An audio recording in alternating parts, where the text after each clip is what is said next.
On estime que c'est dans l'intérêt de personne de prévenir les autorités. On ne veut plus t'avoir ici. Dites-moi, droit dans les yeux, que demain, quand vous viendrez bosser, vous ne serez pas content que j'ai fait votre sale boulot? Papa, tu manges avec nous? S'il te plaît. Et pour une fois que t'arrives plus tôt. Toi, tu prends un risque courageux pour eux, et c'est comme ça qu'ils te remercient. T'attends quoi pour me dire ce qui se passe? T'as au moins intérêt à assurer avec l'argent.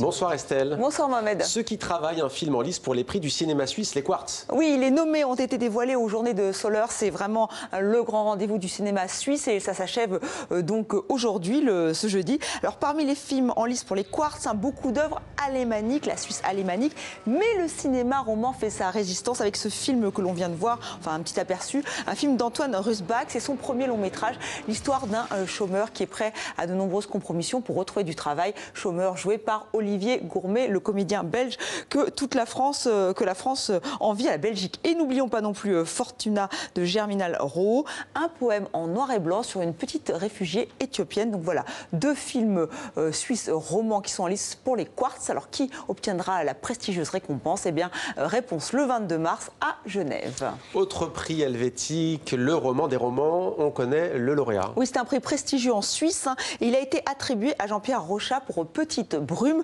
paru aux éditions Autre part.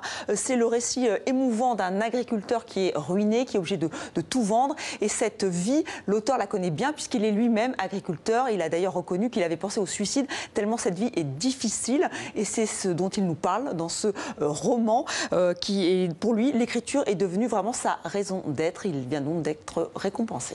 Autre livre, Estelle, autre écrivain singulier, Jean Rollin, qui publie son dernier roman. Il a pour titre Crac. Crac, comme Crac des chevaliers. On en parle beaucoup du Crac des chevaliers, donc une forteresse du Moyen-Âge, forteresse du sort des croisés qui est en Syrie. D'ailleurs, les autorités syriennes ont rouvert le site la semaine dernière et on en a aussi beaucoup parlé parce qu'il y a une exposition en ce moment à la Cité de l'Architecture à Paris consacrée à ce Crac des chevaliers.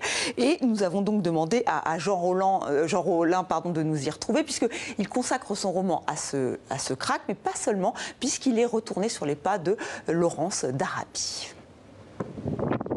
Nous sommes en 2014, des rebelles syriens se sont retranchés dans le Crac des chevaliers. La forteresse est assiégée, bombardée. Ce sont ces images qui ont donné envie à Jean Rollin d'écrire son roman. L'étrangeté du fait qu'un édifice militaire du Moyen-Âge retrouve d'une certaine façon une vocation, un usage militaire. Des choses auxquelles on ne pense pas. Alors là, le Crac était quand même un refuge pour ces rebelles. Et donc il a fait l'objet d'un siège avec des moyens évidemment très différents de ceux du Moyen-Âge, enfin avec des bombardements d'artillerie, d'aviation, etc.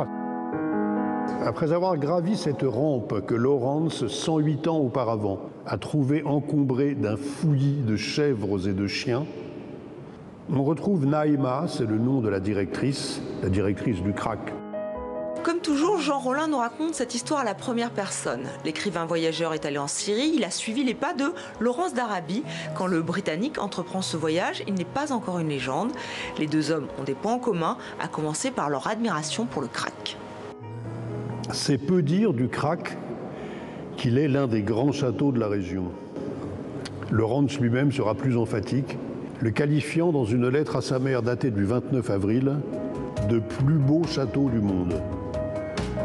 Sans avoir l'air d'y toucher, Jean Rollin écrit une biographie inattendue de Laurence d'Arabie, sa phobie des chevaux, il finira quand même par monter des chameaux, ou ses petites joies du quotidien. Ce goût pour la baignade, je ne pense pas que d'autres biographes l'aient fait ressortir à ce point. Moi, ça m'a frappé parce que je partage ce goût, et ensuite parce qu'un des premiers lieux où il l'est testé, c'est comme moi à Dinard. Ce périple, Jean Rollin ne l'a pas fait à pied comme Laurence d'Arabie, mais dans une Syrie en guerre où sa présence pouvait intriguer.